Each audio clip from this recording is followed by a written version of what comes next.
Just received your physical Klarna card in the mail and ready to start using it? In this video, I'll walk you through the simple activation process. Welcome back to Guide with Samuel. Activating your card is the final step before you can start using it for in-store purchases and everywhere else Visa is accepted. The easiest way to activate your card is directly through the Klarna app. Open the app and navigate to the Card section. Look for an option that says Activate Card or something similar. You may be prompted to enter the last 4 digits of your card number for verification.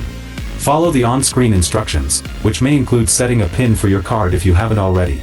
Once confirmed, your card is active and ready to use.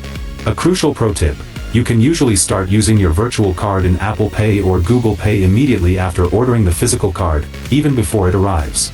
This way, you don't have to wait to start making purchases in-store by just tapping your phone. And just like that, your financial flexibility just went physical. Activating your Klarna card unlocks spending power in the real world. Will you use your Klarna card more for online or in-store shopping? Let us know your plan. For a crucial question, watch our next video on whether Klarna is safe to use for shopping.